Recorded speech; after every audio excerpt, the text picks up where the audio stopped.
Darío, Sí, ¿cómo anda Camila? ¿todo bien y vos? Sabés que Bien. yo lo estoy viendo en el celular y lo veo re chiquito, no sé qué dice el informe, pero impresiona que tiene alteraciones obviamente sectoriales en territorio de EA también. Por Sí, lo menos la cara anterior se queda. Y sí, obviamente el ápex para formar trombo ahí se tiene que quedar el territorio de la EA y la punta. sí. Ahí, no sé si seguimos adelante o esperamos un poco a que se conecte Ariel o... Yo participé ahora que somos menos. Está bien. No parece ser correspondiente a la zona de infarto, ¿no, Camila? Porque era un Bueno, infarto la cara lateral. lateral también, yo lo veo, ya te digo, lo veo muy chiquito, pero lo veo en el celular, pero la cara lateral parece que también se queda en el 4 cámaras. El eje corto no me doy mucho cuenta, pero en el 2 cámaras es claro que la cara anterior se queda y los segmentos apicales también, no hay formación de trombo con buena contractilidad a nivel apical, ¿no? O sea, eso es como algo muy raro.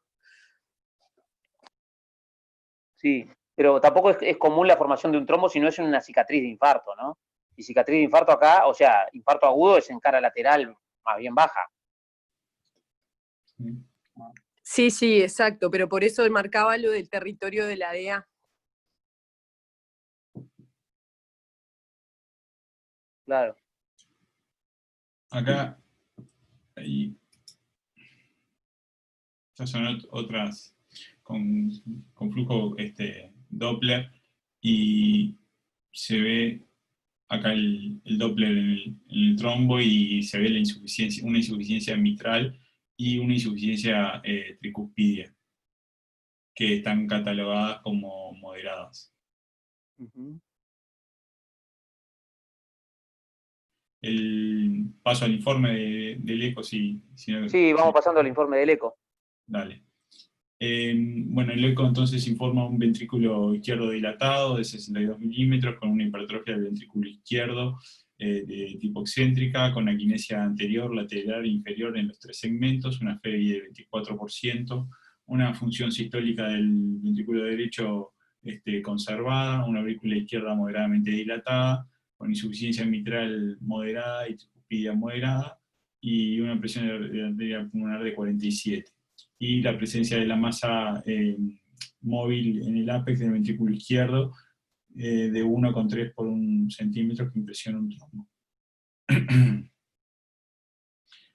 Bueno, luego de este cuadro, el paciente permanece ingresado durante 7 días con planteo de infarto agudo sin elevación del ST para realizarse una cineangiocoronografía de urgencia. Se realiza un tratamiento depresivo por edema pulmonar con una buena respuesta y el paciente permanece en sala, asintomático, sin dolor, sin mareo, sin síncopes, ni otra sintomatología infecciosa. Se inicia el tratamiento de prevención secundaria de cardiopatía isquémica y anticoagulación con enoxaparina y superposición con warfarina. En este momento se otorga el alta a domicilio. Pará un poquito, no entiendo la primera frase, doctor. El paciente permanece ingresado 7 días con planteo de YAM sin ST para realizarse cineangio de urgencia. La cineangio ya se realizó. Bueno, sí, quedó mal formulada, pero bueno, sí. Y Que permaneció conceptualmente ese es ingresado un enfermo. dentro de este. Eso quedó aclarado. Conceptualmente este es un enfermo que se presentó con un YAM sin ST, pero que se trató con un YAM con ST. Es decir, en el mismo acto se le hizo la angioplastia de la lesión culpable. Eso también es importante porque hay un porcentaje de enfermos, entre un 5 y 10%, que se presentan con YAM sin ST, pero que tienen una oclusión aguda de una arteria y deben manejarse como un con ST, digamos. Y se le hizo tratamiento, no se le puso stent, está resumiendo, digamos, marchó bien, no se le puso stent, se hizo tratamiento fisiopatológico y se dejó anticoagulado, con warfarina y además antiagregado también, seguramente, con aspirina, clopidogrel o ¿cómo se dicho? No, solo con enoxaparina y warfarina. Y con aspirina, sin clopidogrel. porque se pensaba operar en los primeros días, porque este enfermo, digo, tiene indicación de aspirina, clopidogrel y warfarina. Tiene indicación de warfarina porque tiene un trombo, tiene indicación de aspirina y clopidogrel porque tiene un síndrome coronario agudo. Entonces, en principio, tendría indicación de aspirina, clopidogrel y warfarina por el trombo, que es lo más discutido, pero yo lo haría, estoy de acuerdo. En cuanto a no ponerle aspirina y clopidogrel a este enfermo, no estaría de acuerdo, más aún que tuvo un síndrome coronario agudo, salvo que hayan considerado que haya sido una embolia totalmente, pero igual creo que lo haría. O salvo que le pusieras aspirina y warfarina, naxaparina superpuesto con warfarina, una de las dos, si después lo vas a operar rápidamente, digamos, si en 5 días lo pensabas operar del resto de las lesiones. Pero si no, tendría indicación de aspirina, clopidogrel y warfarina. Camila, pido tu opinión al respecto. Pedro, un segundo, antes de dar la palabra a Gustavo y a Camila. Bueno, pudimos volver, tuvimos apagón acá en la zona de Pocitos, esto está recurrente, pero bueno, ya estamos los dos adentro. La no me queda claro, la enoxaparina, pero una vez que se fue, ¿era para que ella siguiera en la casa o no? Y totalmente de acuerdo, yo lo he dejado con clopidogrel hasta que tuviera una fecha de cirugía, ¿no? Exacto, ¿Se fue con enoxaparina? Se le comenzó enoxaparina en sala, y se le empezó a superponer la warfarina y se le dio, hasta que llegara al rango de la warfarina, la enoxaparina. Correcto, pero no aspirina ni clopidogrel. Aspirina sí, clopidogrel no. Ah, no, está bien, es discutible si uno deja a los pacientes anticoagulados con warfarina. Yo personalmente lo dejo, si tiene que recibir warfarina, le sumo clopidogrel solo, no aspirina, pero bueno, es opinable. Gustavo. Lo mismo que dijiste vos, Ariel, para agregar eso, o sea que está dicho, warfarina, clopidogrel, no warfarina, aspirina, o triple terapia si considero que si puse stent, específicamente si puse stent, y si el riesgo de sangrado es bajo. Si el riesgo de sangrado es bajo, triple terapia. Si el riesgo de sangrado no lo tengo bien definido o no fuera bajo, entonces doble terapia, y si hago doble terapia, warfarina clopi, en este caso parece que el riesgo fuera bajo. La combinación que no haría es warfarina aspirina. Camila, una cosita. Sí. No, yo de acuerdo, obviamente que tiene indicación de triple plan, y obviamente que si hay que elegir clopidogrel, warfarina, asumo que era, como dijo Pedro, por una indicación de cirugía de revascularización a la brevedad. Asumo que esa fue la indicación de no poner el clopidogrel. Ahora, creo que lo que hay que discutir es en este paciente que se presenta como un síndrome coronario agudo, que tiene un trombo apical, cuál es realmente la oportunidad de la cirugía de revascularización para la resolución de su enfermedad coronaria, ¿no? Esa es la discusión. Camila, justamente, yo te cambio la palabra, ¿cuál es? Vos dijiste cuál es la oportunidad, yo le pregunto cuál es la urgencia. Exacto, la urgencia en el términos de oportunidad. Ahí está, Darío, entonces te devolvemos la palabra. Bueno, bien. El paciente, una vez de forma ambulatoria, continúa su valoración preoperatoria. Se comienzan ciertos estudios con el Doppler de vaso del cuello, que no muestra estenosis hemodinámicamente significativa, un ecodoppler de miembros inferiores, con caudal venoso permeable y de buen calibre, una espirometría que muestra una leve alteración restrictiva. El paciente en este periodo de forma ambulatoria y que está en control con nosotros en policlínica, permanece con una disnea de esfuerzo clase funcional 2-3. Se le realiza un nuevo ecotrastorácico que informa, este eco tiene 3-4 meses de diferencia del eco anterior, con un ventrículo izquierdo que está dilatado, obviamente sigue dilatado, es de 4 milímetros, un ventrículo izquierdo hipertrófico con una quinesia que es inferior e inferolateral en todos sus segmentos e hipoquinesia del resto. Una FEBI de 28%, una fusión sistólica que disminuyó, antes era normal y ahora está con un TAPSE de 15, y una aurícula izquierda que se dilató aún más. Antes era una dilatación moderada y ahora es severa, de 52 milímetros, y una insuficiencia mitral que antes era moderada y ahora es severa, que es excéntrica por tethering de su valva menor y distorsión del aparato subvalvular con efecto Coanda y flujo sistólico reverso en vena pulmonar. Y una insuficiencia tricuspidia moderada y la presión de la arteria pulmonar continúa de 48 milímetros de mercurio. Entonces, la discusión un poco es esto, en un paciente joven de 45 años, con los factores de riesgo que ya conocemos, en un eco que en la valoración ambulatoria tiene un deterioro en cuanto a su insuficiencia mitral, la FEDI un poco levemente aumentada, era 24%, ahora es 28%, y con una insuficiencia mitral severa y una insuficiencia tricuspida moderada, con una falla del ventrículo derecho y con las lesiones del cateterismo que estuvimos analizando. Un poco analizar este paciente. No sé si alguien quiere comentar algo. No, ese es como un resumen. Doctor Trujillo Lezama. Bueno, aparecieron las dificultades. Me parece que es un enfermo que ahora sí cambia un poco con toda esta evolución. Es un enfermo complejo, es un enfermo, es una miocardiopatía isquémica y valvular, con repercusiones en las 4 cavidades y con además hipertensión pulmonar, disfunción del ventrículo derecho, insuficiencia tricuspida, todo lo cual lo hace al enfermo mucho más grave que lo vimos inicialmente como un infarto marginal bajo, digamos. Ahí hay que ver además, analizando por punto, la cardiopatía isquémica creo que está bien analizada, en el sentido que es un triarterial, es un multiarterial, donde tiene una oclusión crónica total, que es la coronaria derecha, y además tiene lesiones severas, actualmente lesiones severas solamente en el eje de A diagonal, porque los marginales estarían resueltos, aunque están embolizados.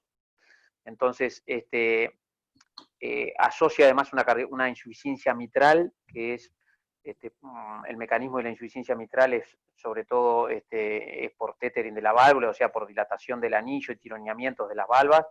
Y entonces ahí me pregunto un poco que un eco transesofágico podría ser de utilidad para ver el mecanismo exacto de la insuficiencia mitral, si es que hay rotura o no rotura de cuerdas tendíneas, y si es pensando en la posibilidad de que en el acto quirúrgico esto sea para una sustitución de la válvula mitral o para solamente una plastia de la mitral. En ese sentido me planteo la posibilidad de que un eco transesofágico pueda ayudarnos en si hubiera una complicación mecánica evolucionada, estamos hablando de una cuerda menor que se haya roto con ese infarto, o si esto es solamente dilatación del anillo, pero evidentemente iría en el acto quirúrgico, me parece que por lo menos a un anillo sobre la válvula mitral, o eventualmente si hubiera algo peor, a una sustitución mitral también. Y en cuanto a la insuficiencia tricuspidia, creo que también es relevante, porque es un mecanismo en un enfermo que tiene disfunción sistólica del ventrículo derecho, lo cual lo hace de riesgo para el intraoperatorio, por todo lo que ya sabemos de bajo gasto en el intraoperatorio y a la salida. Este enfermo probablemente se beneficie también de una plastia sobre la tricúspide, básicamente un anillo en la tricúspide. Entonces es un bivalvular, seguramente las dos son secundarias a dilataciones del ventrículo, y con un riesgo intraoperatorio elevado por todo lo que mencionamos, pero sobre todo la hipertensión pulmonar y la posibilidad de bajo gasto por un ventrículo derecho disfuncionante. A favor tiene que es un paciente joven de 45 años, ¿no? Si hubieran creo que no es necesario más mecanismos de miocardiopáticos, porque el policonsumo puede también generar una mayor, digamos, generar mecanismos agregados de miocardiopatía asociada, pero pienso que no es necesario con las lesiones que tiene, y la cardiopatía isquémica alcanzaría con esto que tiene. Pero veo un enfermo de alto riesgo para una cirugía combinada, en el cual hay que hacer bypass, y me parece que hay que hacer por lo menos plastia sobre la válvula mitral y tricúspide, y con un riesgo aumentado en el intraoperatorio y en el perioperatorio de bajo gasto cardíaco. Viñolo Scalone. Correcto. Sí, de acuerdo con lo que dijo Pedro, me parece que hay que destacar que uno mira los antecedentes y mira la edad, y realmente es trágico que tenga FEBI 28%. Asumiendo que la FEBI bajó por el evento agudo que vimos y que se relató de inicio, vuelvo a insistir, y me parece que tiene que ser un mensaje para llevarse, y es que parecería que la angioplastia realizada no sirvió para recuperar función ventricular. Al contrario, evolucionó esencialmente, me parece, como un infarto no reperfundido, que en 3-4 meses remodeló el ventrículo y terminó causando una complicación adicional, que es la insuficiencia mitral funcional. Entonces, uno dice, Ariel preguntó, ¿qué apuro hay por completar la revascularización por vía quirúrgica? Entonces, acá es donde viene la ambigüedad, porque por un lado, si espero y no revascularizo, si espero y no revascularizo, doy tiempo a que el ventrículo se remodele, que aparezca la insuficiencia mitral, y cuando lo opere también la corrijo. Ahora, si hubiera revascularizado antes, Se interrumpe, Gustavo, ahora, no sé. hubiera antepuesto a ese fenómeno de remodelación ventricular e insuficiencia mitral secundaria. Perdón, a ver, ahora. Ahora mejoró. ¿Ahora, Ariel? Mejoró. No, cortito. El beneficio de haber esperado 4 meses es que apareció la insuficiencia mitral secundaria. Si lo hubiéramos operado antes, probablemente le hubiera aparecido después de la cirugía. Pero de todas maneras, el razonamiento es un poco, digamos, oportunista de mi parte. Respecto a la mitral, por lo que tenemos visto, y en un paciente que tiene indicación de anticoagulación crónica, creo que los cirujanos probablemente opten por la sustitución. Me inclino por un eco intraoperatorio más que por un transpre, pero es totalmente opinable y bienvenido, nada más. Es clarísimo, porque además con el tamaño que tiene esa aurícula, yo creo que es muy difícil que esto vaya a mantenerse sinusal, que es otro motivo como para sustituir la válvula. Además que en Uruguay, si bien hay experiencia en plastia en los distintos centros, siempre esa experiencia es muchísimo menor que la sustitución de la válvula, ¿no? Freire Colla.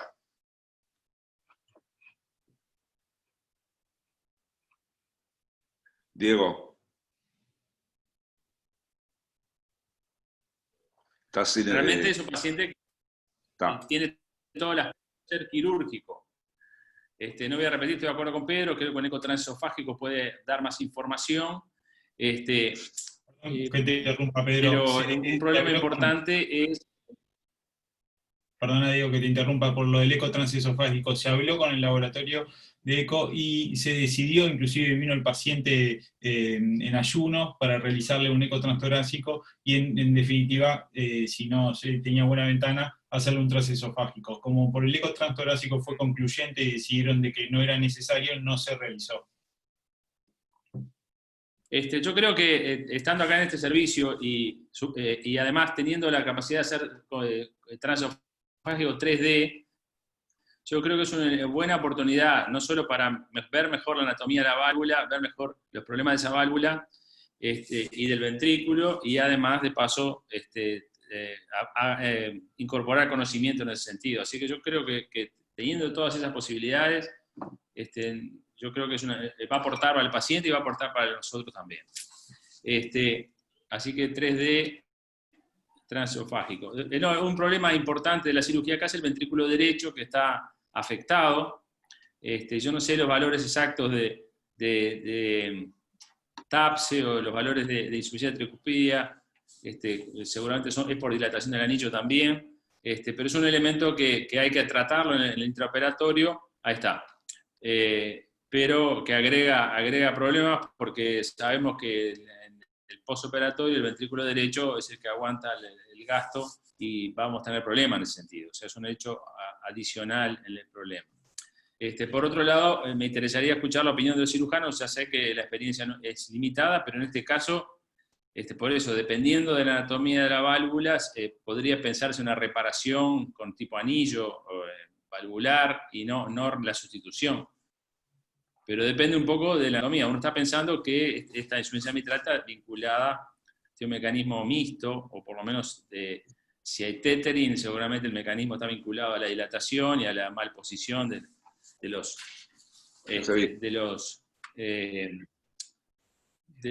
músculos papilares y las cuerdas. Y probablemente haya también isquemia, tiene todos los vasos comprometidos, o sea que haya isquemia como otro elemento, pero me parece capaz que podría ser pasible de una reparación y no de una sustitución. Por supuesto que depende de la experiencia de los colegas, pero bueno, es un tema que me parece vale la pena discutirlo en este ámbito. Así que me gustaría ver la opinión de los cirujanos en ese sentido. Justamente pidió la palabra el doctor Estraneo. Yo le agrego, ya estamos pensando en el eco transesofágico, y por supuesto agrego intraoperatorio, fundamental. Yo quiero preguntar, porque entonces se me escapó quizás con el apagón, este eco que estamos viendo acá, ¿dista 4 meses del evento? Sí. ¿Y por qué? ¿Por algún motivo? No, el paciente se fue de alta luego de esos 7 días con el YAMCIN-ST, y luego comenzó la valoración preoperatoria, pero esto vino justo en etapa COVID. Bueno, eso es importante. Porque yo cuando dije cuál era la urgencia, ahora está sacándolo de COVID, entonces me queda clarísimo, pero se fue para otro extremo, claro, porque es un paciente de esta etapa, ¿no? Digo, ni calvo ni con 2 pelucas, digo. ¿Cuál es la urgencia? No tampoco esperar tanto.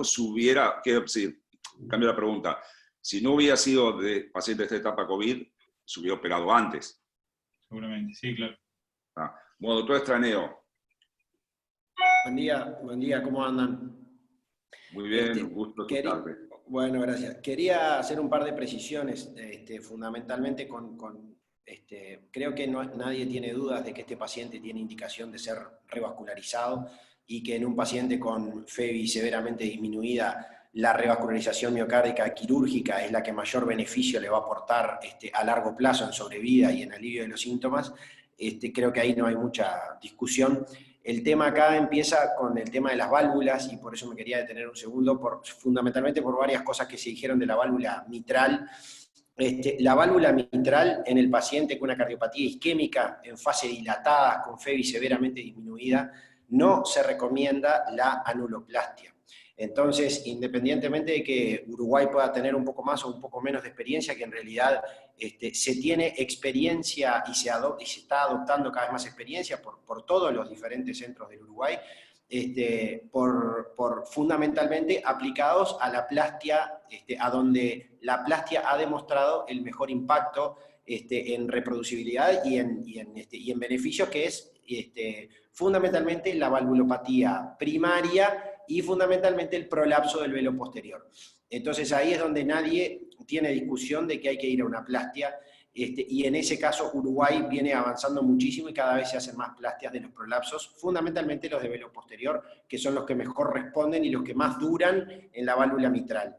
Por otro lado, cuando uno tiene una cardiopatía isquémica en fase dilatada, con FEBI severamente disminuida, el concepto va para el otro lado. De hecho, ya está también en las guías de recomendación, en las cuales el paciente con estas características no se le recomienda la anuloplastia, porque son los que más tasas de falla tiene.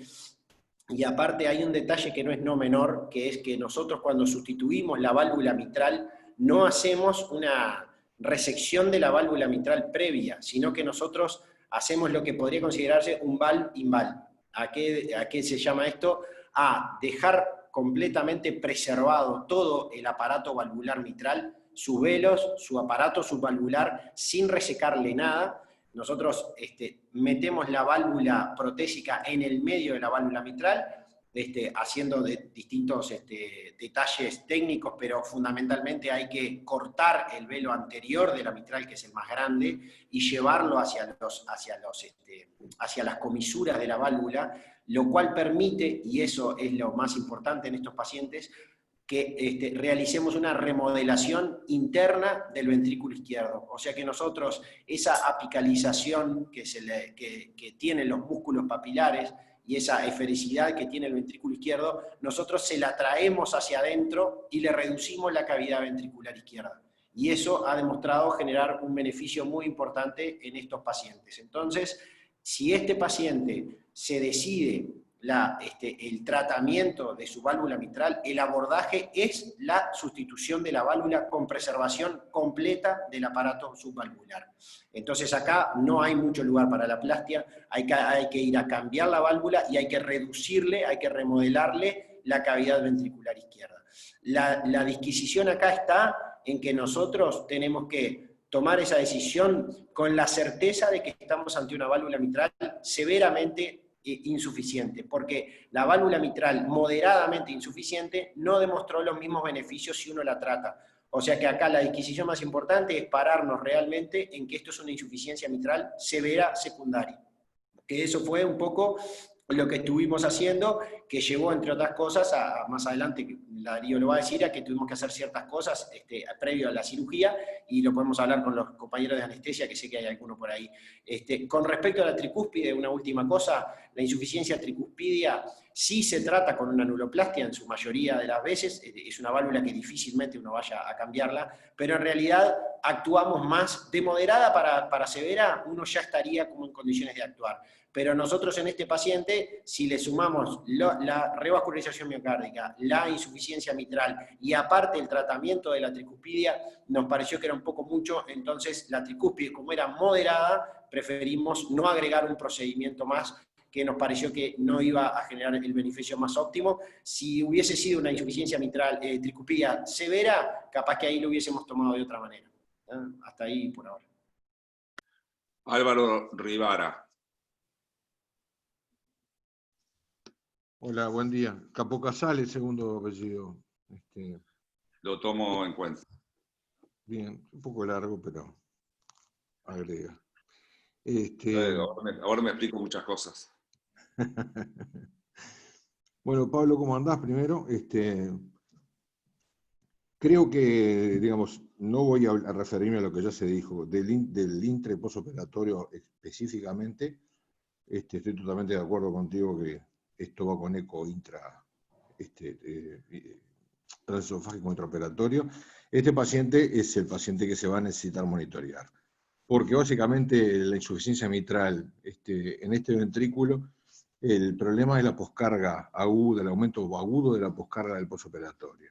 Estos pacientes, digo, que además tienen patología derecha, hipertensión pulmonar, si se va a hacer plastia mitral, a no ser que se haga plastia mitral, en la cual, digamos, el SWAN, muchas veces los cirujanos creo que no son muy amigos por la posibilidad de, digamos, de destruir esa plastia, o algunas veces, creo que tendría que ser operado con SWAN intraoperatorio, tener en cuenta las drogas que son inotrópicas para el ventrículo derecho y bajan la hipertensión pulmonar, que no son la adrenalina, ni digamos, ni los fármacos adrenérgicos.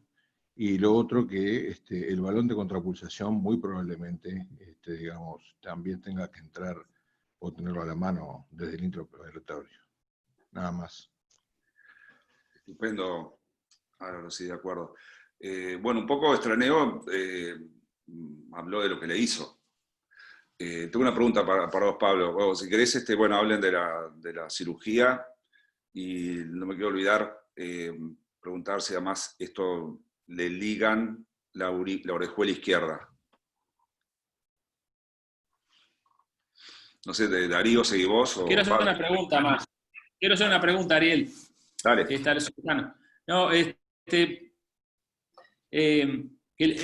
siempre es un problema definir las cirugías sobre válvula mitral, pero entonces hay algunos estudios grandes de hace unos pocos años que dicen que han dicho que si es moderada no debe actuarse, y si es severa es preferible actuar, sobre todo cuando hay enfermedad coronaria concomitante. Ir a operar solo la válvula en estas condiciones, uno no se lo plantea en general, puede haber casos particulares, pero cuando hay revascularización y la insuficiencia mitral es severa, es preferible actuar. El tema es qué técnica usar, y eso yo tenía entendido que la neuroplastia era un procedimiento que se podía elegir, aunque depende de las características de la válvula.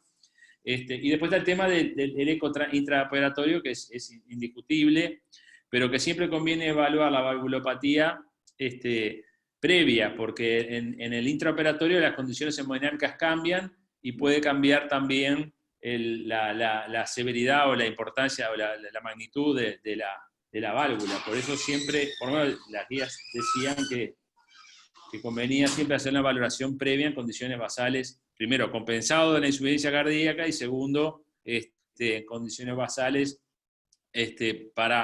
y no en el intraoperatorio, porque en el intraoperatorio puede haber muchos cambios hemodinámicos que cambien la perspectiva de esa válvula. No sé si Claro. Pablo No, quiere decir algo.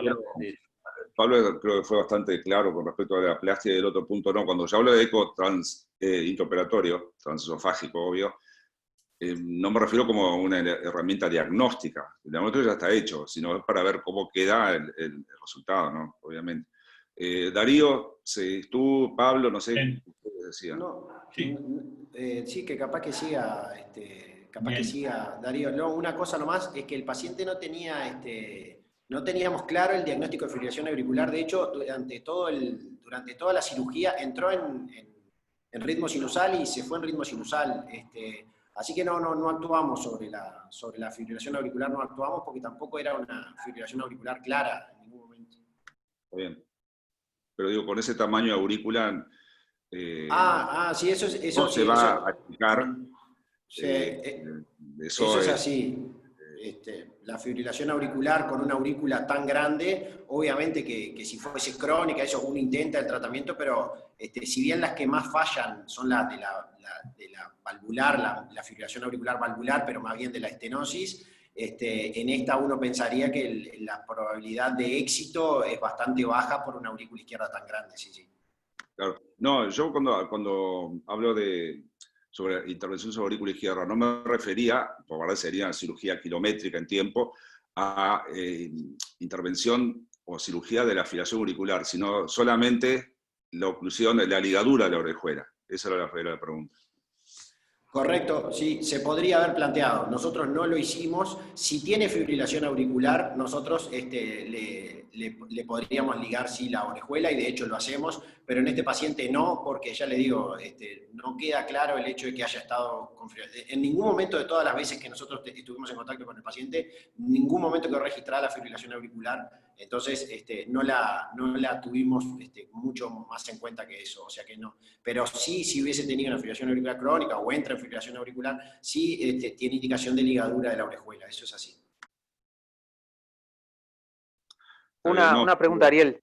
Ya te voy a parar enseguida. No, digo, porque yo creo que en una maniobra que es tan corta, todos sabemos el 80% de los coágulos en la fibrilación auricular salen de la orejuela, y yo creo que este paciente va a ir a la fibrilación auricular, más tarde o más temprano, eso es inexorable, entonces digo, quizás hubiera beneficiado, pero lo dejamos por ahí. Doctor Trujillo. No, si tenemos algún dato preciso de los mecanismos de insuficiencia mitral, más allá de los teóricos que sabemos y que estamos planteando que esto es funcional, etcétera, pero en concreto, yo creo que en este momento del Ateneo necesitaríamos saber exactamente cuál es el mecanismo de insuficiencia mitral. O sea, hay dilatación del anillo, hay retracción de la valva menor porque es un infarto muy inferior por el infarto último, hay alguna rotura de alguna cuerda secundaria, porque también había isquemia, porque había un trombo en el ventrículo izquierdo que era apical, entonces la valva anterior también puede estar tocada, la geometría de los músculos papilares, cómo está, o sea, se puede avanzar en cuanto al mecanismo de insuficiencia mitral, y si tenemos aclarado en este punto algo de la insuficiencia mitral, porque aparte yo veo una aurícula izquierda severamente dilatada, esto evidentemente no es agudo, en el eco previo la aurícula izquierda ya estaba dilatada, ya tenía un episodio de FA, o sea que yo sospecho que esta insuficiencia mitral ya venía un poco de previo, puede ser un golpe final esto, pero yo pienso que ya estaba un poco, porque esta aurícula no creo que sea de ahora, y tenía episodio de FA, entonces si hemos podido avanzar imagenológicamente en los mecanismos íntimos de la insuficiencia mitral. En el eco, ¿puedo hablar? Por supuesto. En el eco que mostró Darío, que era el eco inicial, en realidad lo que se veía, yo no lo conozco al paciente, digo, lo que se veía de la imagen, ¿no? Era un jet bien excéntrico, ya dirigido hacia la pared lateral de la aurícula izquierda, probablemente ya por retracción del velo posterior, ¿no? Eso es lo que parece ahí. Y en el segundo eco lo que está descrito es esa quinesia inferolateral, obviamente en el punto de anclaje. Entonces parece que entre, obviamente, la dilatación y ese punto de anclaje del músculo papilar inferoposterior, como que ya me parece que era como la evolución natural previsible de la insuficiencia esa mitral. Me la juego que es una insuficiencia excéntrica hacia la pared lateral de la aurícula izquierda que se agudizó. Obviamente puede haber otros componentes asociados, pero en principio por las imágenes que se veía ahí inicial de la valva anterior no mucha cosa. Correcto. Correcto.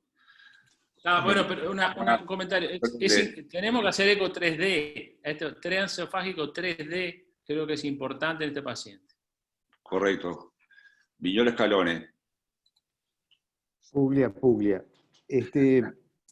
Me parece que está bien preguntarse cuáles son los mecanismos más profundos de la insuficiencia mitral, pero también hay que mirar lo que se ve, y ahí lo que se ve, lo que se aludió como retracción, en realidad es tironeamiento, es decir, la valva menor está más apical de lo que debía ser, por eso el jet va para donde va.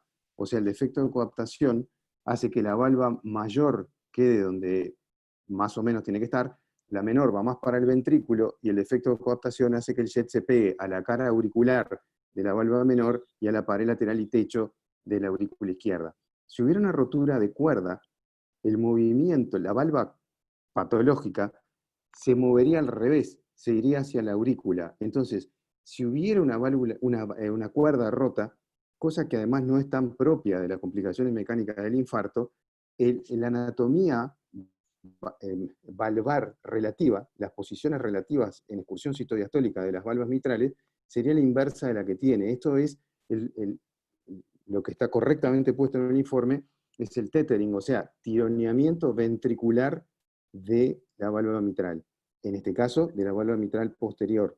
Yo creo que no es la insuficiencia mitral como se ve en la rotura de cuerda. Por otro lado, a mí me parece que si bien está bien querer conocer, y siempre decimos, está bueno saber quién es el enemigo y tenerlo bien definido, a mí me parece que uno tiene que pensar hasta dónde es necesario ir en el diagnóstico, más allá de la necesidad de aprendizaje. Pues también capaz que el paciente dijo, transesofágico, yo prefiero que no, si con esto alcanza está todo bien. Entonces me parece que yendo a lo práctico, más allá de lo académico, que es bienvenido, por supuesto, y la inquietud de Freire es bienvenida, por supuesto, creo que en el caso individual, y tomando la preferencia del paciente en consideración, junto con las imágenes como se ven, creo que lo que hay que decir es, con esta imagen, con esta información que obtienen estas imágenes, ¿el cirujano puede definir su estrategia terapéutica? Si la puede definir, me parece que está bien. Por otro lado, hay que recordar que la anuloplastia sola no funciona, porque lo que anda mal en la insuficiencia mitral funcional es el complejo válvula-ventrículo. Entonces, si solo se repara el anillo, si se achica el anillo solamente, evidentemente la remodelación ventricular puede progresar y causar recurrencia de la insuficiencia mitral. Entonces, en la insuficiencia mitral secundaria, la anuloplastia no funcional, la anuloplastia aislada no tiene un resultado funcional a largo plazo sostenible. A mí me parece que la evaluación imagenológica, del punto de vista de suficiencia, es correcta. Entiendo los argumentos de Diego respecto a aprendizaje y demás. Nada más. Entonces sigamos, Darío. Bien. Bueno, entonces se coordina la cirugía de revascularización y sustitución valvular mitral, en donde se realizan 5 anastomosis distales. Se realiza un bypass de la arteria mamaria interna a la arteria descendente anterior, un bypass en secuencia al ramo medialis y al diagonal, y un bypass con vena safena interna, secuencial también al ramo de P y al marginal agudo que que se veía ahí en la cineangiografía. Y se realiza una sustitución valvular mitral con preservación completa del aparato subvalvular, como lo decía Pablo, y con una colocación, una prótesis mecánica ONX 2728. Y bueno, esto fue lo que la técnica quirúrgica, y a destacar de los tiempos de cirugía del acto anestésico quirúrgico, que duró 5 horas y media, con un tiempo de SEC de 202 minutos, un tiempo de clampeo de 105, que recuerden que fueron 5 puentes y una sustitución valvular mitral, con colocación de catéter de Swan-Ganz y balón previo a la cirugía. Se realizó un ET intraoperatorio y salió en ritmo sinusal de forma espontánea, con un lactato máximo de 2,8 dentro de la cirugía.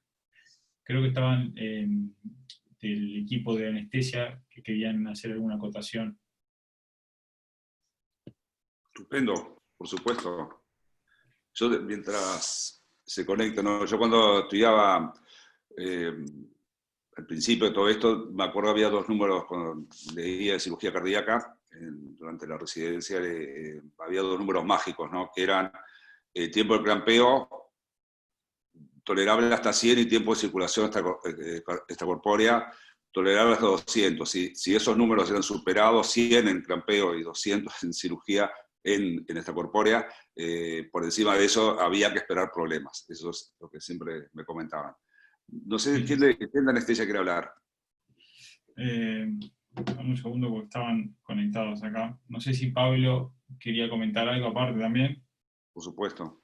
Sí, yo, si quieren, hacemos un resumen, pero estaría bueno capaz, como charlamos mucho de este paciente con la inducción y con el eco intraoperatorio previo, capaz que el aporte de anestesia antes de lo que nosotros hicimos, capaz que viene mejor. Yo vi que está Leticia Turconi, que estuvo con nosotros en la cirugía, y creo que está Juan Riva también. No sé si ellos quieren aportar algo. Yo estoy acá, pero Leticia fue la que estuvo en la cirugía, yo no estuve. Prefiero, si está Leticia por ahí, adelante, Leticia. Por supuesto. Hola, ¿me escuchan ahí? ¿Se escucha ahí? Sí, te escuchamos. ¿Hola? Te escuchamos, Leticia. Bueno, ¿cómo les va? Buen día. Estoy en cirugía, así que voy a hablar brevemente. La verdad que no nos dio mucho trabajo previo a la entrada de bomba esta paciente realmente, si bien arrancamos con dosis de dobuta baja, obviamente por todos los antecedentes del paciente. Después de realizar la inducción, se le puso así el balón de contrapulsación aórtico, después de realizar las vías, y la verdad que en el pre nada, que a veces con la inducción en estos pacientes nos dan bastante trabajo, este no fue el caso.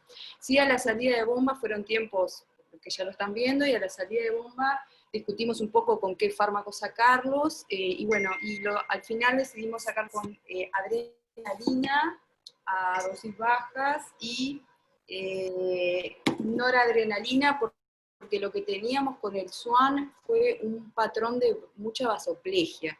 Teníamos unas resistencias sistémicas bastante bajas, con un gasto que estaba más o menos en 4 litros, si no lo recuerdo mal.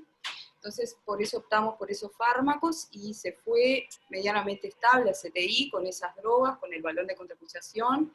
Yo en realidad no me acuerdo bien de los otros datos del SWAN, pero por lo que más recuerdo es eso, que tenía una vasoplegia, un patrón con mucha vasoplegia, y que en ese momento discutimos si hacerle o no terlipresina. ¿Te acordás, Juan, que lo discutimos y optamos por no hacerle porque era un ventrículo que tenía que estaba con tan mala FEBI que tal vez nos parecía que hacerle terlipresina en ese momento no era lo mejor? Pero de lo que recuerde es eso. No sé si Juan, que lo discutimos, quiere aportar algo más. Capaz que tengo alguna foto Esta pregunta, Leticia o Juan, digo, ¿es esperable esa vasoplegia con un tiempo tan largo, ¿no? Sí, es esperable, sí. Sí, es esperable, sí. La discusión nuestra era un poco si en primer lugar optamos por sacarlo con dobutamina de bomba, y la verdad no nos dio tanto resultado, y como tenía esa vasoplegia, cambiamos la dobuta por el efecto que tiene, y le pusimos adrena, y bueno, y lo que discutimos un poco fue eso, ¿sí? Si en ese momento hacerle terroplesina o no, y al final optamos por no hacerle, porque un poco se estabilizó ahí al rato de la salida de bomba, y creo, por lo que recuerdo, que en CTI no llegaron a hacerlo. En las primeras horas de CTI se comportó con mucha hipovolemia, hubo que hacerle a este paciente mucho volumen, ¿te acordás, Pablo, que fue en el que creo se hicieron como más de 6 o 7 litros de cristaloides, y que lo que recuerdo yo, nada más. Sí, sí, gracias Leticia, sí.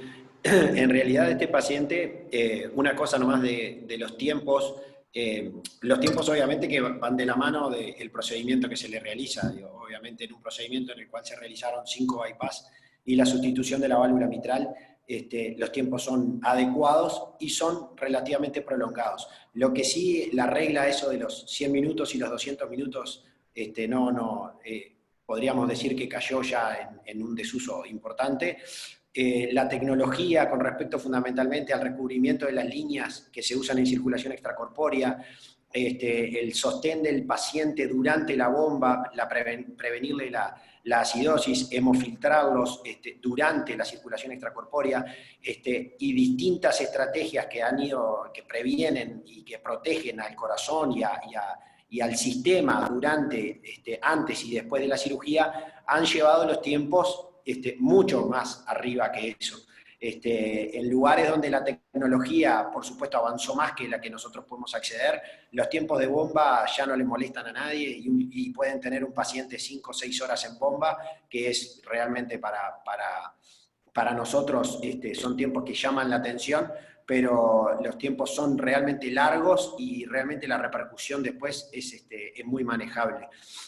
Para nosotros este tiempo es un tiempo adecuado, el paciente ingresa, se le hizo el eco intraoperatorio, ahí le pedimos amablemente, Gabriel Parma subió rápidamente a ayudarnos en conjunto con los compañeros de anestesia a terminar de hacer la valoración del eco intraoperatorio.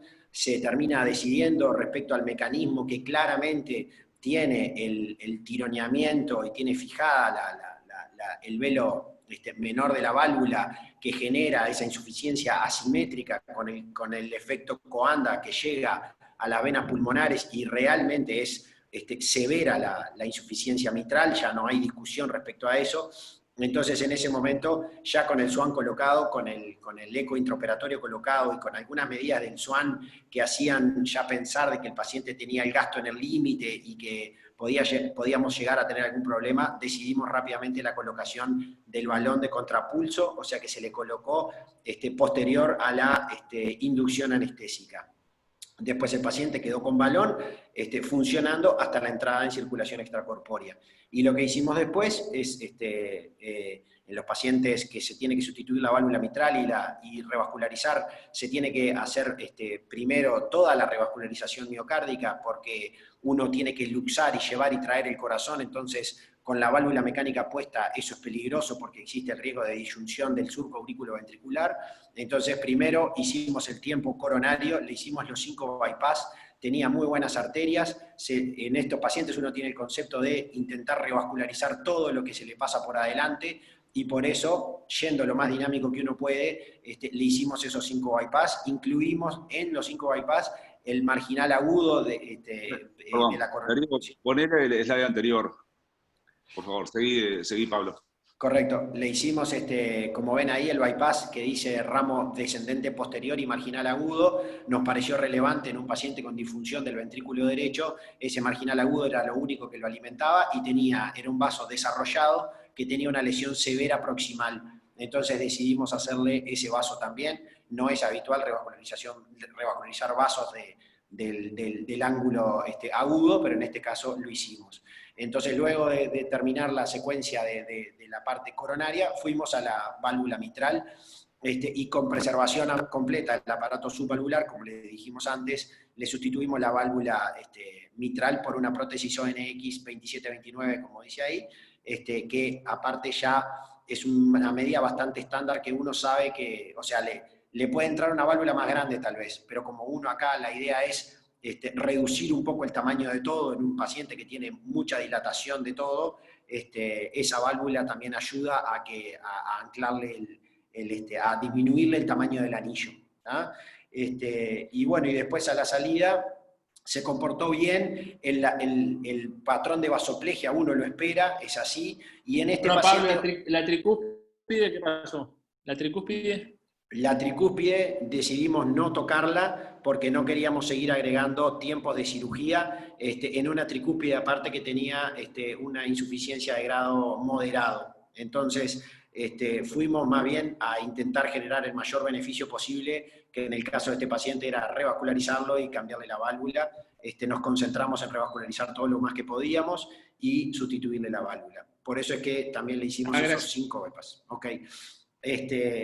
Y después de la salida, una cosa importante es que estos pacientes, que es un patrón que nosotros vemos habitualmente en el servicio, es una característica de nuestros pacientes del Hospital de Clínicas, que lo hemos charlado muchas veces con Arturo Briva, con la gente de anestesia, con todos los involucrados siempre en la cirugía, que es que todos presentan una hipovolemia muy, muy, muy importante, y este paciente puntualmente se llevó 11 litros en las primeras 48 horas de la cirugía, que entenderán que es como un tratamiento hiperagresivo de la hipovolemia, pero necesario, y con eso corrigió el patrón de vasoplegia, luego corrigió la acidosis periférica que le había levantado un poco el lactato y no mucho más. O sea que puntualmente en el posoperatorio le conservamos el balón, mantuvimos las drogas inotrópicas y vasopresoras y hicimos el aporte de volumen para sacarlo de la hipovolemia tan severa que tenía. Pablo, ya te doy la palabra, Álvaro. La vía de abordaje de la sustitución mitral es a través de la aurícula izquierda. En este paciente que teníamos dudas de si íbamos a poder ver bien la válvula mitral, cuando las cavidades izquierdas están muy dilatadas, el abordaje por aurícula izquierda muchas veces esconde la válvula mitral y es muy difícil llegar hasta ella. Entonces en este paciente hicimos un abordaje transseptal, o sea que lleva, técnicamente lleva canulación de las dos cavas por separado para poder aislar la cava superior y la cava inferior, y se aborda por la aurícula derecha. Luego de incidir toda la aurícula derecha y abrirla a lo largo, se abre el septum interauricular y se sigue desde el septum interauricular por el techo de la aurícula izquierda. Entonces uno cae más como arriba de la válvula y es un abordaje realmente muy de una exposición bastante mejor. De hecho, se vio muy bien la válvula. Es un poco peligroso, por ponerlo entre comillas, porque uno en ese sector está todo el corazón en la vuelta, entonces si uno incide mucho puede caer desde el lado hasta al lado de la válvula aórtica, puede llevarse más el techo de la aurícula izquierda, es más arritmogénico, tiene sus complicaciones, pero es un abordaje que en este paciente nos permitió caer exactamente arriba de la válvula y trabajar bien para poder sustituir la válvula. O sea que es un abordaje transseptal en realidad. Bien. Rivara Capocasale. Sí. De lo comentado, quería destacar una cosa que dijo Pablo y que dijo también Leticia, que fue la necesidad de reposición masiva en el posoperatorio. Y eso es una eventualidad que la vemos cada vez con más frecuencia. Es decir, muchas veces los pacientes salen tan vasoplégicos. ¿Se escucha? Perfecto. Sí. Salen tan vasoplégicos que adecuar el continente al contenido es difícil, y en estos casos los pacientes que salen con mucha vasoplegia, que es el componente principal del síndrome de respuesta inflamatoria sistémica, y que se ve tanto en cirugías cortas como largas, es decir, muchas veces digamos, este síndrome no responde. Es decir, cuando en las bombas muy largas es muy habitual, pero puede haber bombas cortas y cirugías aún sin bomba en los cuales se encadene este fenómeno. Del cual la vasoplegia es uno de los participantes principales, si no el principal. Y eso necesariamente lleva a una reposición de volumen porque te quedas con poco volumen en el intravascular, y el aumento de la permeabilidad de las membranas hace que el paciente quede dematizado, es decir, tiene mucha agua, pero tiene poco adentro de los caños y mucho dentro de las paredes.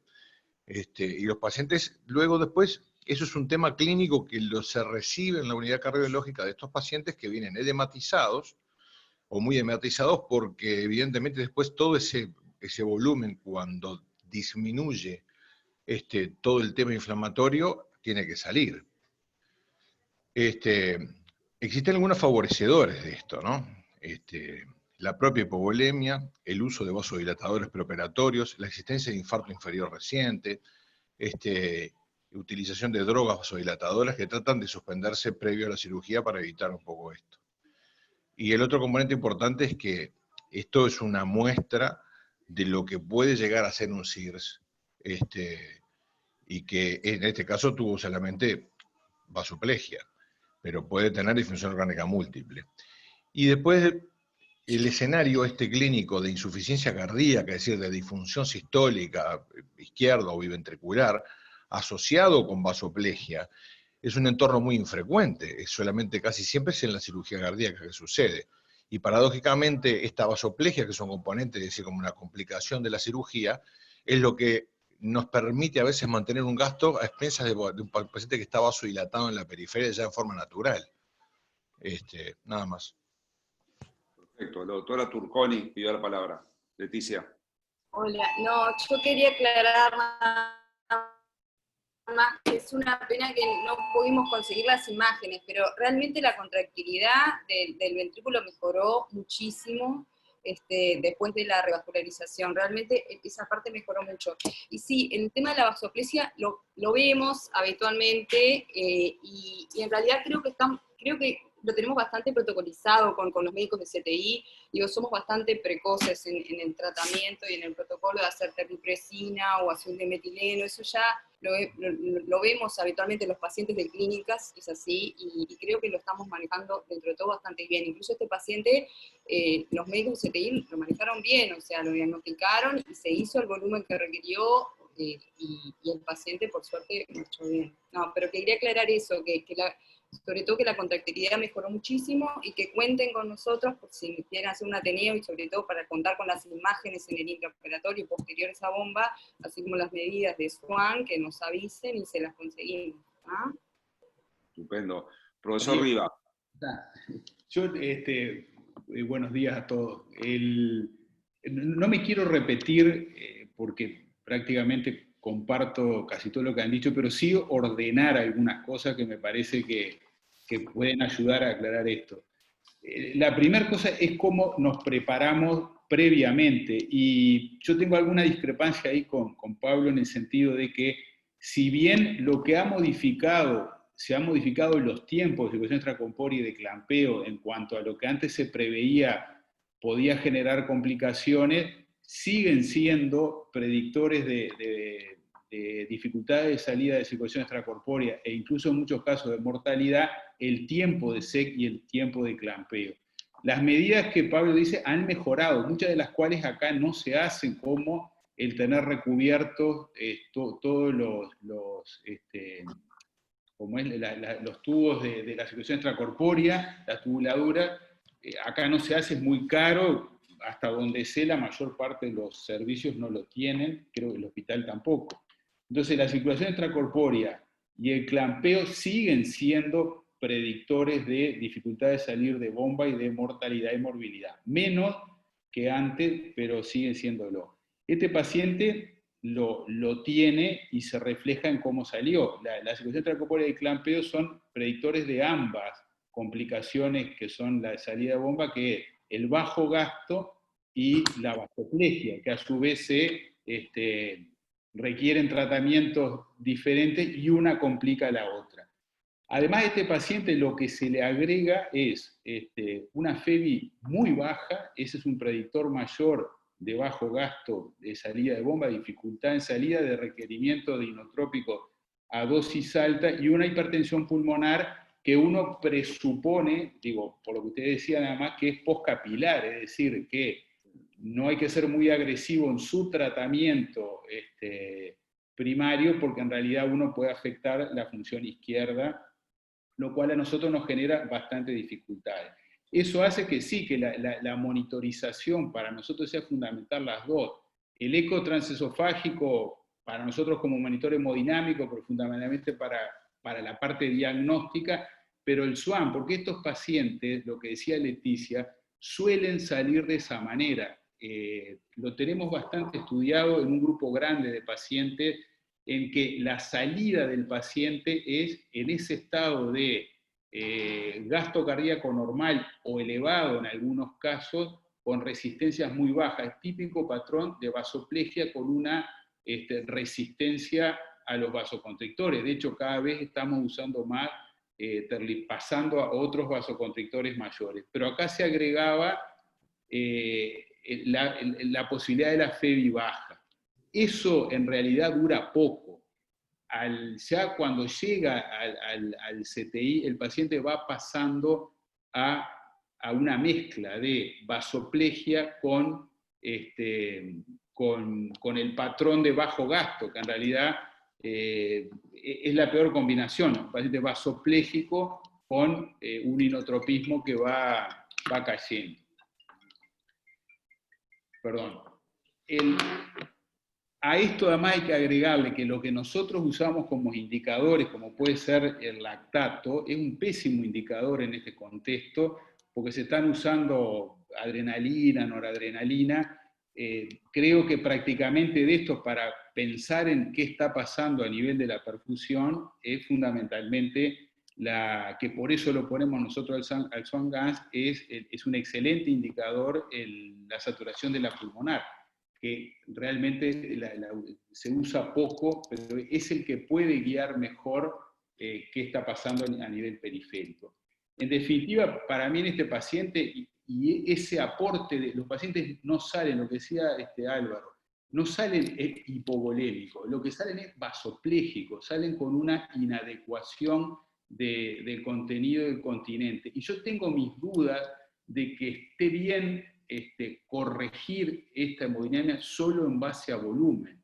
Yo creo que hay que ser mucho más precoz, de eso las guías actuales insisten en ese tema, mucho más precoz en el uso de vasoconstrictores potentes, que acá la limitación que tenemos sin duda era la FEBI baja, pero aparentemente mejoró, y yo creo que el balón acá tenía gran peso porque donde incide más es justamente con el contexto de la cardiopatía isquémica. En definitiva, simplemente reforzar lo que todos decían, que sigue siendo el tiempo de circulación corpórea un problema para nosotros, tal vez más importante en la incidencia de esta vasoplegia, que para muchos es las etapas precoces de un CIR.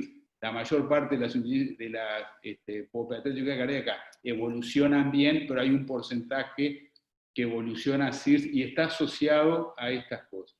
Y lo otro es la monitorización de la perfusión periférica, en el cual la saturación de la pulmonar es fundamental en este caso.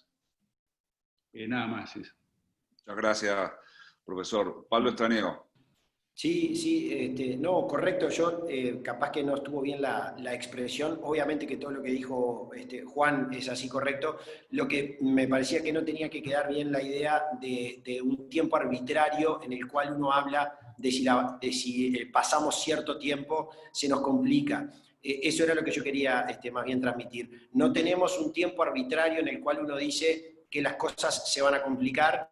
Lo que sí es cierto es que no tenemos 200 minutos y 100 minutos como punto de corte, y también es cierto que sí, si uno aumenta exageradamente los tiempos de bomba y los tiempos de clampeo, es en detrimento de todo lo demás del paciente. Eso está clarísimo. No, de acuerdo con esto. Perfecto. Y lo único, y lo otro, perdón, que Juan dijo, que creo que eso es otro Ateneo y que lo tenemos que ya lo hemos planteado varias veces y que lo hemos charlado 1000 veces, es el problema que tenemos con los pacientes del hospital de clínicas, que es esta vasoplegia que luchamos con cada paciente, que muchas veces es independiente al tiempo de bomba, como dijo Álvaro, que salimos con pacientes que hicimos clampeos y tiempos de bomba cortos y que igual los tenemos que reponer con 6-7 litros de volumen. O sea que estoy de acuerdo que con los cristaloides nosotros estamos tapando algo más, pero creo que obviamente escapa un poco a lo del Ateneo de hoy, pero pienso que seguimos con ese problema, que no lo hemos logrado resolver y que por lo menos lo hemos ido disimulando con el aporte exagerado de volumen en el posoperatorio, que se repite en casi todos los pacientes. Dos cosas, Pablo, pero sin extendernos, digo, pero eso es muy importante. ¿Por qué pasa algo en el clínico que no pasa en los demás centros con respecto a la vasopresina? Bueno, nosotros hemos estado hace mucho tiempo ya, y estaría bueno, lástima que no está Arturo Briva también, que está muy involucrado en esto, así como están los compañeros de anestesia y todo el equipo que medio está en la vuelta. Le hemos buscado 1000 formas o 1000 explicaciones. Muchas veces el protocolo preoperatorio, lo hipovolémicos que llegan muchas veces a la cirugía. Hemos notado que, por ejemplo, llegan pacientes que en el momento en el cual empiezan ya las soluciones que se utilizan en el intraoperatorio para la inducción anestésica, el paciente rápidamente se hemodiluye, rápidamente cae el hematocrito, eso aumenta la incidencia de vasoplegia. Entonces creo que tenemos obviamente, como dijo Juan, nosotros no tenemos líneas recubiertas, pero no las tiene clínicas y no las tiene nadie en Uruguay porque son extremadamente caras. O sea que eso lo compartimos todos los centros, pero obviamente que como un tema tan grande como tenemos problemas en el pre, en el intra y en el postoperatorio, que son los que determinan que los pacientes presenten diferentes grados de vasoplegia. Algunas las hemos ido corrigiendo y han mejorado, y también es cierto que hemos sido exponencialmente más exagerados en la reposición de estos pacientes, y es muy habitual que nuestros pacientes se lleven 4, 5, 6, 7 litros de cristaloides en las primeras 24 o 48 horas. Eso es lo bastante habitual en clínicas. Hemos hecho cosas para intentar identificar cuál es el problema. Hay algunos indicios que hemos ido intentando corregir, pero es cierto que seguimos con esa situación ahí bastante latente. Bien, antes de dar la palabra a Trujillo, cuando yo hablaba de 100 y 200 minutos, no eran números arbitrarios, sino que eran números que estaban basados en algún tipo de evidencia. Pero lo dije al principio, eran números que se manejaban hace mucho tiempo, y obviamente la circulación extracorpórea, así como el resto de las técnicas, ha tenido un avance muy significativo. No es la misma circulación extracorpórea del siglo XX que del siglo XXI, por ejemplo. Trujillo. Sí, solamente me parece muy interesante el análisis que están haciendo. De repente una luz que podría traer es que se mostrara el patrón en el SWAN que obtuvieron, ¿no? Porque la definición de vasoplegia, cómo la hicieron, o sea, ese aspecto, no en este Ateneo, pero en otro momento mostrarlo bien, o sea, los valores de SWAN que obtuvieron para a ver si partimos de definiciones iguales, ¿no? Para empezar. Ese es un aspecto, pero yo no quería referirme solamente a eso. Me quería referir además a lo otro que habíamos predicto que podía haber pasado, que era el bajo gasto por falla del ventrículo derecho en este caso, que me parece que tiene dos atenuantes importantes en este paciente, y que son, primero, que había mucho territorio isquémico para revascularizar, es decir, y esa mejoría de la función sistólica que vieron rápidamente, o de la contractilidad del ventrículo izquierdo, y además la sustitución de la válvula mitral, es decir, la hipertensión pulmonar en este paciente, que es un grupo 2, todo por falla izquierda, valvular y del ventrículo izquierdo, fue corregido en el intraoperatorio. Entonces todo lo retrógrado mecánico se le va a restar a la hipertensión pulmonar, y eso explica por qué las hipertensiones pulmonares en este subgrupo particular, donde hay mucho para corregir y que justamente coincide con un enfermo en que toda la corrección fue efectiva, la válvula mitral y la revascularización, evolucionó también la hipertensión pulmonar, porque muy diferente sería cuando uno no, en la cirugía tiene hipertensión pulmonar, pero no corrige la causa de la hipertensión pulmonar. En este caso se corrigen las causas y mayoritariamente lo retrógrado se retrocedió, y me parece que eso es a favor del enfermo, y en este caso que la revascularización fue muy efectiva y la válvula mitral también fue muy efectiva, y por eso la hipertensión pulmonar probablemente no les haya dado problema, porque se revirtió en el intraoperatorio. Entonces en el postoperatorio el ventrículo derecho en definitiva se sintió, aunque estaba disfuncionante, mucho más libre, porque no tenía lo retrógrado del ventrículo izquierdo ni de la insuficiencia mitral, porque se había corregido. Me parece que eso es rescatable en este grupo de pacientes, y eso explica también la mejor evolución de este grupo de hipertensión pulmonar. No, pero Pedro, de acuerdo contigo, pero ese retroceso, esa mejoría de presión pulmonar es lenta, no se resuelve en la cirugía. No, pero la insuficiencia mitral se recupera inmediato, o sea, el flujo retrógrado que tiene de las venas pulmonares hacia atrás se revierte en el intraoperatorio. O sea, si vos pones competente la válvula mitral, rápidamente todo lo retrógrado, toda la presión retrógrada que va hacia las venas pulmonares se recorrige, y eso se le resta a la presión pulmonar, porque el ventrículo estaba actuando en contra de ese flujo retrógrado que ya no lo tiene más. Y lo mismo el ventrículo izquierdo, o sea, al tener vaciado el ventrículo izquierdo muy rápido, porque mejora la contractilidad, permite el llenado ventricular mucho más fácil, que era una fuerza en contra del ventrículo derecho, y ambos mecanismos se liberaron en el acto operatorio y fueron muy efectivos por lo que dijeron en el intraoperatorio, digamos. Ok, hablo de Rivara. Sí, dos aspectos me voy a referir. Primero que sí, estoy de acuerdo con Pablo que puede todavía, digamos, tenemos cosas por resolver, pero yo, digamos, a lo largo del tiempo veo que cada vez este tema se maneja mejor en el servicio. Creo que hemos mejorado mucho en ese aspecto. Así que enhorabuena, digo, pues trabajamos varios servicios coordinados, y la verdad es que yo creo que progresivamente lo que hemos visto son mejores resultados en general. Así que enhorabuena. Y lo otro, en cuanto a lo que decía Pedro, es que yo lo que he visto es que sistemáticamente, cuando se han puesto los pacientes que tienen una insuficiencia mitral severa y es corregida, la hipertensión pulmonar por lo menos cae rápidamente, no a niveles normales, pero sí a niveles mucho más bajos que los anteriores en el postoperatorio inmediato. Esa es una de las cosas que realmente ayudan, porque le sacan el componente agudo de lo mitral que está manteniendo la hipertensión pulmonar por lo menos por encima de lo habitual. Eso aliviana un poco el ventrículo derecho, y de hecho, digamos, lo otro que sucede es que cuando uno utiliza drogas que son vasopresoras, las presiones medidas por el SWAN, ya sea la PAI, la enclavada, etcétera, se ven un tanto falseadas también con la PIB. O sea, hay que tener las medidas. Yo estoy de acuerdo que hay que, como dijo Pedro, sería interesante mostrar digamos, cómo es el manejo de un SWAN, para que sea una cosa didáctica. ¿Qué pasa cuando uno hace maniobras? ¿Cómo se mide? ¿Cómo interpretarlo? Es decir, los SWAN lo más fácil que tiene es ponerlo, es más fácil que un Fuhrman. Lo segundo más difícil es usarlo, y tercero, que lo más difícil de todo es interpretarlo. ¿Terminaste? Bueno, los colegas de anestesia se habían ofrecido para ver eso, también Trujillo lo sugirió, creo que puede ser interesante.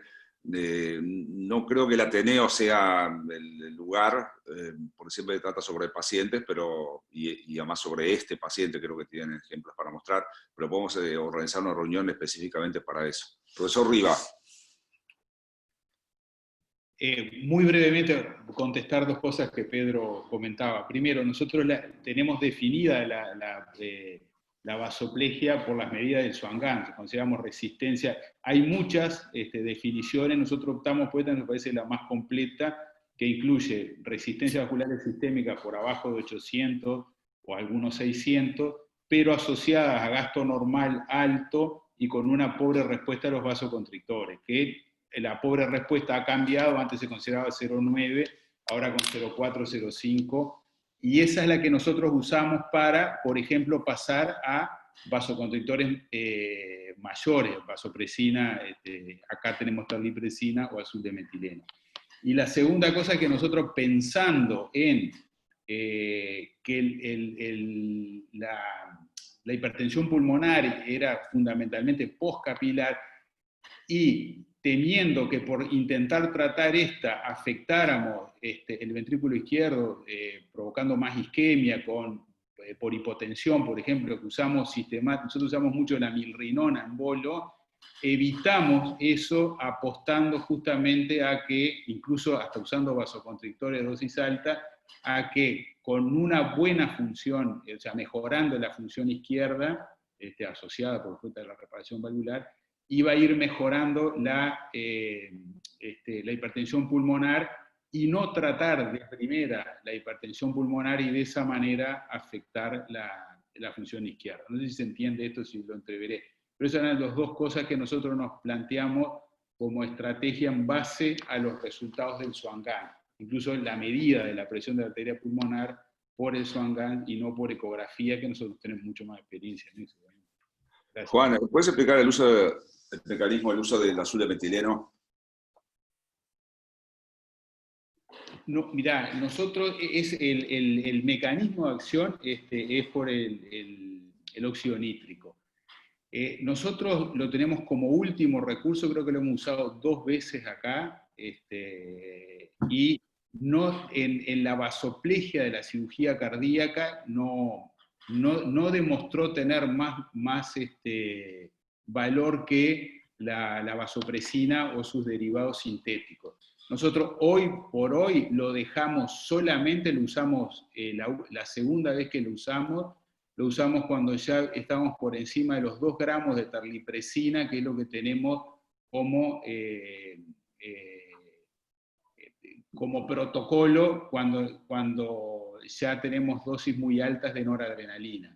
Y es fundamentalmente porque ahí estás asociando 3 mecanismos diferentes: óxido nítrico, actuar sobre los receptores de la vasopresina y sobre los alfa, en que uno podría tener algún resultado. De todas maneras, cuando llegás a ese escalón, obviamente que la sobrevida son casi que maniobras de rescate, casi que de reanimación, te diría. Pero el mecanismo es ese, y actualmente ha sido desplazado por la vasopresina, que es más titulable, pero que nosotros usamos la terlipresina, que tiene vida media más larga y nos ayuda mucho en estos pacientes, una única dosis para ver cómo responde y si podemos ajustar la de los alfa vasoconstrictores, que son la primera indicación. Correcto, está muy claro. Una palabra antes de seguir, solo con respecto a lo que vos elogiaste al balón de contrapulsación intraaórtica. ¿Cómo a veces el mismo equipo, y por supuesto coincido totalmente con el valor que sigue teniendo en la cirugía, a veces colocado desde antes de una cirugía, fundamentalmente los coronarios, y cómo apoya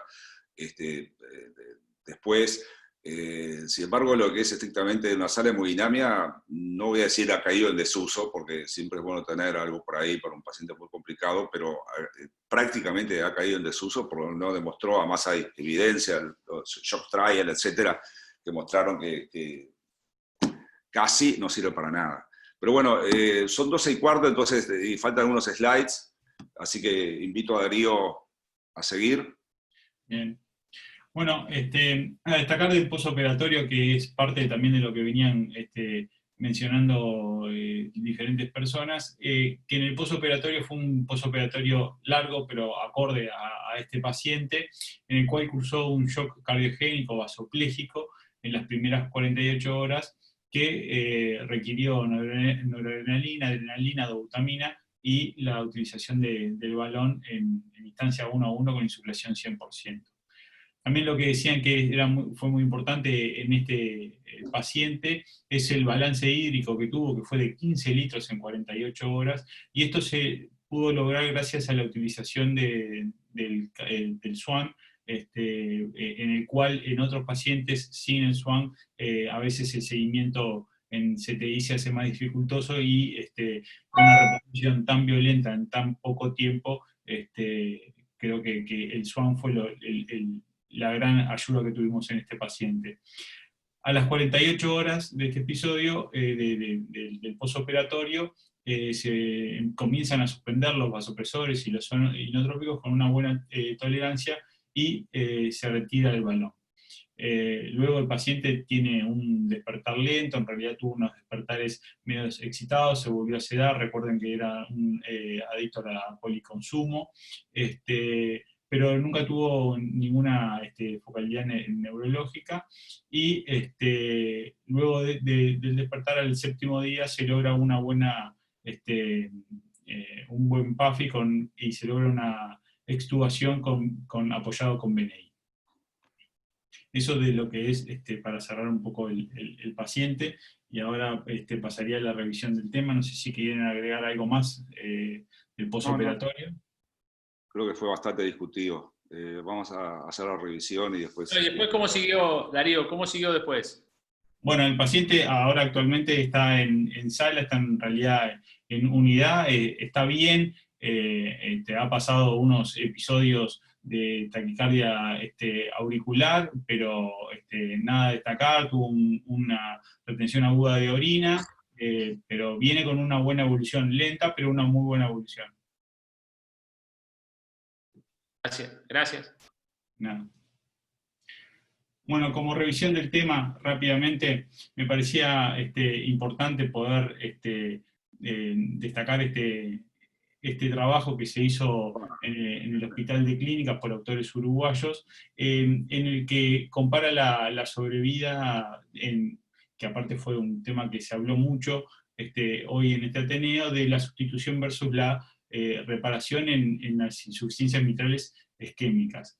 Esto es un metaanálisis que lo que hizo fue cotejar de 280 artículos que se usaron parámetros de inclusión y exclusión, que seleccionaron a 12 artículos, y dentro de esos 12 artículos conglomeraba a 2.508 pacientes, en los cuales se vio de que la mortalidad operatoria era igual, tanto en las reparaciones como en las sustituciones.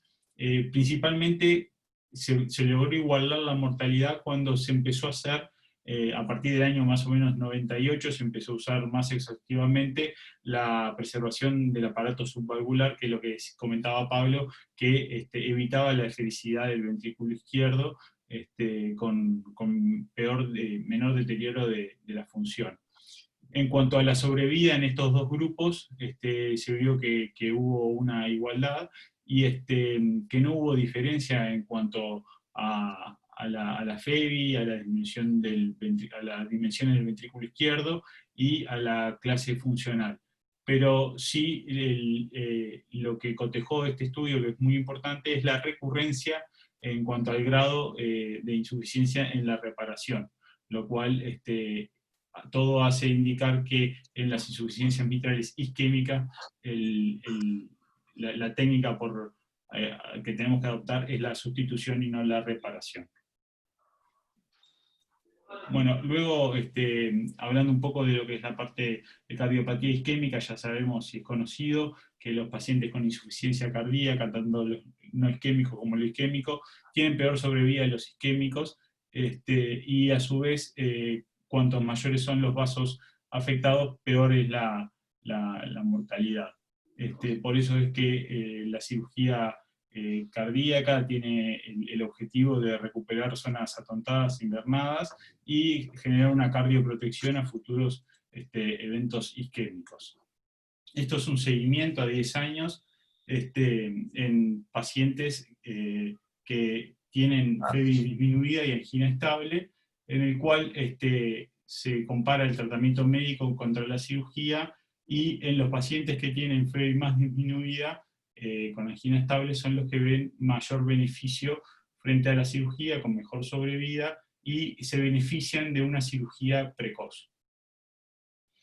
Y bueno, también quise traer un poco este estudio, que hablar un poco de la viabilidad en este paciente con FEBI disminuida, que es algo que se discutió en el servicio, y que en este paciente lo que nosotros sabemos es que estos pacientes no va a cambiar la indicación, pero sí va a mejorar el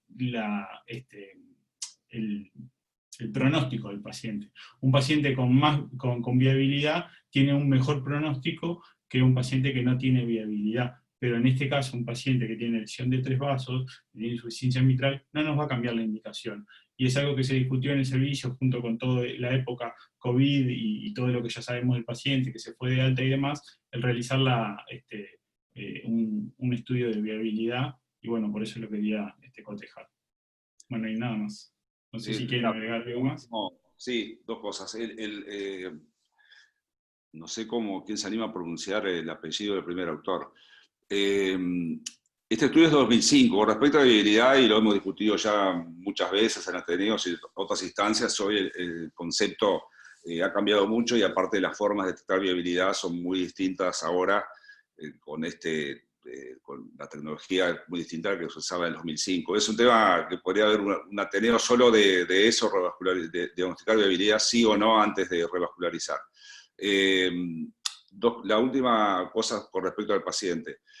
Yo felicito y sé que está el concepto claro de que cuanto más bypass se hacen, uno se acerca más al concepto de revascularización miocárdica completa, que eso es clarísimo, que beneficia al paciente, que va a tener una mucha mejor evolución. No es lo mismo operar, obviamente va a llevar más tiempo, más cansancio, lo que fuera, pero no es lo mismo hacer 3 bypass que hacer 5 o 6, como fue en este caso, así que felicito esa iniciativa. No es común, todos que estamos hace mucho en eso, sabemos que hay cirujanos que hacen mucho bypass y hay cirujanos que hacen pocos bypass. Eso es la realidad, así que felicito a la gente que hace muchos puentes y eso indudablemente beneficia al enfermo. Para cerrar Ateneo, y quiero preguntar si Gustavo y Diego quieren agregar algo, yo quiero empezar diciendo algo ya escribí esta mañana. Nosotros estamos muy preocupados, pero muy preocupados con escenas prácticamente de confinamiento que hay en algunos sectores del centro cardiovascular. Algunos me han dicho, bueno, ya lo he hablado y puntualmente, de forma individual con algunos colegas, y te dicen, bueno, es lo que el centro cardiovascular nos da, ese cuartito y no sé cuánto. Bueno, en ese momento tenemos que pensar que, bueno, si el cuartito es chico, bueno, tenemos que dividirnos al medio, dividirnos en 4, en 19, lo que fuera, actuar por Zoom. Si un día, por ejemplo, no estoy hablando de cirugía, ni de cirugía vascular, ni de nosotros, pero por ejemplo, si un día no se opera, bueno, no tienen que estar todos los cirujanos en el centro cardiovascular, unos tendrán la policlínica, otros tendrán algo, bueno, los demás se tienen que ir para la casa. Hay que usar tapabocas, digo, no podemos culpar a los chicos que son los cuartos del centro cardiovascular. El cuarto de la guardia, el otro día había, no sé, 25 personas, nadie con tapabocas, ya comen todos juntos, toman mate. Hay demostraciones. El otro día fui a ver un procedimiento en la sala de intervencionismo, en la antesala había 8 personas, nadie con tapabocas. Si yo les digo esto, es para cuidarnos, porque hay demostraciones muy recientes, todos las saben, de que ha habido, en el marco de lugares de centro de salud, ha habido ejemplos desastrosos, recientes, que no solo digo que todos nos vamos a enfermar, pero los contactos tienen que ir a cuarentenarse, y si estamos 1 o 2 semanas fuera, recargamos a los pocos que se quedan, y eso no puede pasar a cualquiera de nosotros. Nadie está libre de este látigo. Entonces, lo mejor es hacer las cosas sin coacción. Por eso somos gente de espíritu universitario. Entonces yo no estoy hablando ni de sanciones, ni de obligaciones, nada, estoy hablando de apelar. Somos todos médicos, tenemos una carrera. Esto que estamos hablando es para el personal de enfermería también, para el personal administrativo, pero ustedes que son médicos, y por lo tanto tienen una carrera larga, obviamente son todos gente inteligente. Por lo tanto, nosotros tenemos que cuidar, uno dice, uno es médico para cuidar a los pacientes, sí, pero después de los pacientes venimos nosotros, porque si no estamos nosotros, nadie puede cuidar a los pacientes. Y no queremos ver las cosas que han pasado en España, Italia, Israel y otros países, Estados Unidos, Brasil, Argentina. El mundo, la vida sigue, pero tenemos que tomar medidas, porque si no, esto se desmadra. Entonces, lo que yo apelo, ya digo, yo no voy a hablar de sanciones ni de nada, lo que yo apelo es a la inteligencia de cada uno de nosotros, porque la tenemos, para que no pase lo que ha pasado en otros lugares, a cuadras del Centro Cardiovascular Universitario. ¿Tá? Creo que he sido bastante claro, y entonces apelo a que voluntariamente la gente use tapabocas, ¿tá? Todos vamos a dar el ejemplo, empezando por mí. Y todo el tiempo, y después que tienen que irse más para las casas, hay que dividir los equipos para seguir cumpliendo la función. Diego. No, breve, en ese sentido, tenemos que saber que cuidándonos nosotros, estamos cuidando a los demás. Entonces, mantener el distanciamiento social, físico, 2 metros, ponerse tapabocas. Si hay un colega que no tiene tapabocas o que tiene una conducta que no es la adecuada, referirle por supuesto con inteligencia y educación, lo mismo el personal no docente. Tenemos que hacer los cuidados. Fíjense que los últimos 2 brotes grandes o 3 son del sistema de salud, en 33 en el hospital, ahora en Médica Uruguaya, algunos casos en la Española, porque desgraciadamente se cruza el personal por todos lados.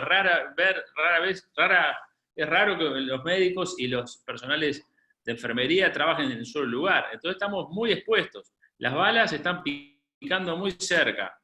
Entonces, creo que tenemos extrema. Y además, nosotros tenemos una característica que si van 10 personas o 15, sobre todo el personal no docente, a cuarentena, tenemos que cerrar, porque va a ser muy difícil poder cubrir la actividad no tenemos suplentes, el régimen suplente es muy complicado.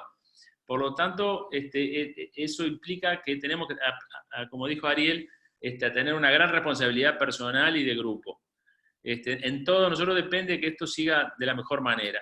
Así que bueno, por ahora estamos en solicitando a la gente la mayor de los cuidados y las precauciones y de las medidas, y esperemos no tener que dar pasos para atrás en cuanto a los procedimientos, en cuanto a las cirugías, en cuanto a la policlínica. Esperemos que no, pero estamos cerca y todo depende mucho de nosotros. Bueno, Darío y Pablo, gracias por la presentación. Quizás hubiera estado lindo agregar un videíto cuando estaban con la válvula, pero diferencia para otra, y tal le doy la palabra a Gustavo para que... Muy corto, estuvo todo, estoy de acuerdo con todo lo que dijeron, solo quiero pedir algo, y es que como hay solo 36 participantes en este momento, y esta no es la audiencia del Ateneo, esto es probablemente 1/3 de la audiencia del Ateneo, la mitad o 1/3, que lo repitamos esto mañana y en la próxima reunión de la semana que viene, porque la llegada va a ser mayor, me parece, y ahora estamos teniendo una llegada mucho menor. Y creo que la ansiedad formativa de estar todos y estar todos juntos y estar arriba de donde está el aspecto formativo no nos puede hacer olvidar las medidas de distanciamiento que son imprescindibles. Pero pido por favor que esto se repita mañana, me parece imprescindible. Que mañana en el round sugerís. Donde vos quieras, en el round, hacer una sesión específica para recalcarlo, pero que no se nos desmadre, porque si en esa falta de medidas cae alguien que, por azar del destino, contamina un grupo, va a pasar lo que ustedes dijeron. Entonces, apretar un poco, pensar... Creo que, Gustavo, en todas las actividades de esta semana y de la que viene podemos insistir, en todas las actividades docentes, insistir un poco en este tema. ¿tá? Eso. Totalmente de acuerdo, pero precisamos la ayuda de todos para... Lo mismo cirugía, dar situaciones, eso, ¿verdad? Bueno, reitero, le agradezco a Darío y a Pablo, y bueno, dejamos por acá y nos vemos mañana en el round, 11:30. Gracias, hasta luego.